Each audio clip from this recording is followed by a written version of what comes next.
So hi hello friends, మన channel కొత్తగా చూసినట్లయితే సబ్స్క్రైబ్ చేసుకొని పక్కన ఉన్న బెల్ ఐకాన్ క్లిక్ చేసి ఆల్ పైన ట్యాప్ చేయండి.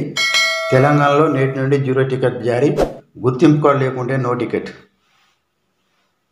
తెలంగాణలో కాంగ్రెస్ అధికారంలోకి వచ్చినాక మహాలక్ష్మి పథకం కింద ఆర్టీసీ బస్సులో మహిళలకు, ట్రాన్స్జెండర్లకు వయసుతో సంబంధం లేకుండా ఉచిత ప్రయాణం కల్పించిన విషయం తెలిసిందే. అయితే ఈ నెల 9న మధ్యాహ్నం మహిళలకు ఫ్రీ బస్ సౌకర్యం అందుబాటులోకి తెచ్చింది. అయితే గత వారం రోజులుగా వీరికి ఎలాంటి టికెట్ ఇవ్వడం లేదు. అయితే ఇప్పుడు తాజాగా 0 టికెట్లు అమల్లోకి వచ్చాయి. గురువారం అర్ధరాత్రి 12 గంటల దాటిన తర్వాత మహిళలకు 0 టికెట్ జారీ చేస్తున్నారు. ఈ టికెట్లు ఇచ్చే మిషన్లో ప్రత్యేక సాఫ్ట్వేర్ రూపొందించారు. బుధవారం రాత్రి ప్రయోగాత్మకంగా 0 టికెట్ ఇవ్వడానికి నిర్వహించారు. చివరికి సాఫ్ట్వేర్ విజయవంతం కావడంతో ఇప్పుడు 0 టికెట్ అమల్లోకి వచ్చేసింది. పండుగలు, జాతరలకు నడిచే స్పెషల్ బస్సులో కూడా మహిళలు 0 టికెట్లు ఇవ్వనట్టు తెలుస్తుంది. అయితే తెలంగాణలో నివసించే ప్రతి మహిళకు మాత్రమే ఈ ఫ్రీ బస్ వర్తిస్తుంది.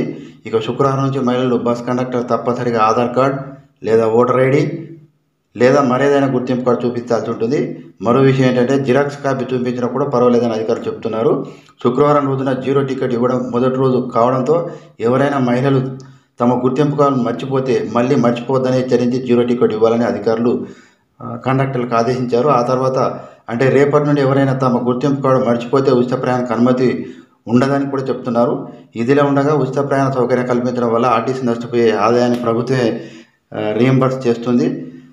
ప్రతి నెల ఎంతమంది మహిళలు ఉచితంగా బస్సులో ప్రయాణిస్తున్నారు, ఆర్టీసీ ఎంత ఆదాయాన్ని కోల్పోతుంది అనే దానికి ఆధారంగా ప్రభుత్వం ఖర్చులు భరించనున్నది.